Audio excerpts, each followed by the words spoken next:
Good morning student, আমি SMD তোমাদের physical সায়েন্সের টিচার। এখানে আমাদের ক্লাস 7 এর সকল ছাত্ররা উপস্থিত হয়েছে আমাদের প্রথম এক্সপেরিমেন্ট করার জন্য। আজকে তড়িৎ চুম্বক বা ইলেকট্রোম্যাগনেট।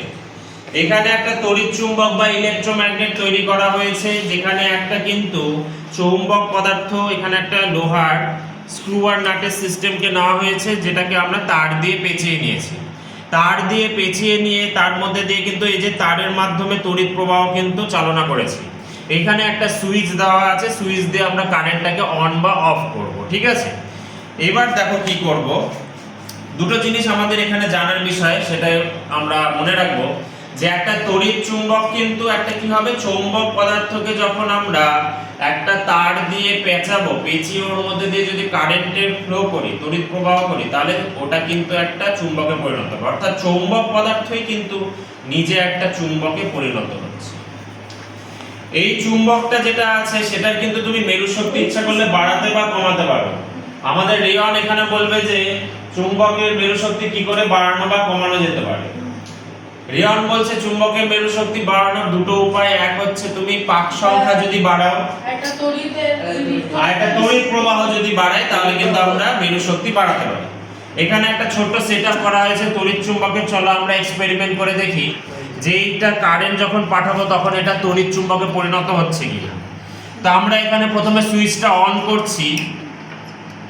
এটা একটা প্লাস্টিকের তৈরি একটা মার্কার পেন। তো এটার সামনে যদি আমরা রাখি তাহলে দেখো কোনো ধরনের আকর্ষণ হচ্ছে না, অর্থাৎ প্লাস্টিক কিন্তু চৌম্বক পদার্থ নয়, ঠিক আছে।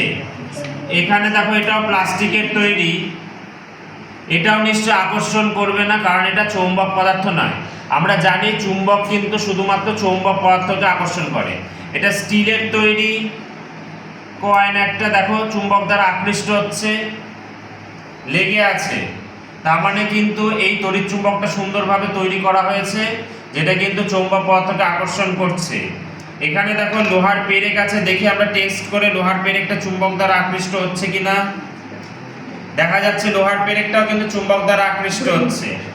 এবার এই তড়িৎ চুম্বকের শক্তি কতটা সেটা যাচাই করার জন্য আমরা ভারী একটা চাবির গুচ্ছ কিন্তু আমরা বেছে নিয়েছি। দেখা যাক যে এই গোটাটাকে তুলতে পারি কিনা, দেখি কত শক্তিশালী তড়িৎ চুম্বক তৈরি করা হয়েছে। গোটা চাবির গুচ্ছ কিন্তু উপরের দিকে উঠে যাচ্ছে, দেখতে পাচ্ছ।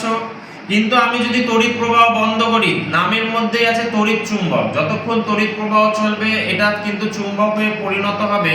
কিন্তু তড়িৎ প্রবাহ বন্ধ করে দিলে কিন্তু এই আর চুম্বক থাকবে না। বন্ধ করছি সুইচ, 3 2 1, নিচে কিন্তু পড়ে গেল। আবার সুইচ অন করব, আকৃষ্ট হয়ে যাচ্ছে কিন্তু। Switch off. তো এইভাবে কিন্তু তোমরা বাড়িতে কিন্তু শক্তিশালী তড়িৎ চুম্বক তৈরি করে এক্সপেরিমেন্টটা করতে পারবে। ভালো লাগলে লাইক শেয়ার আর সাবস্ক্রাইব করে দিও। চলো বলো।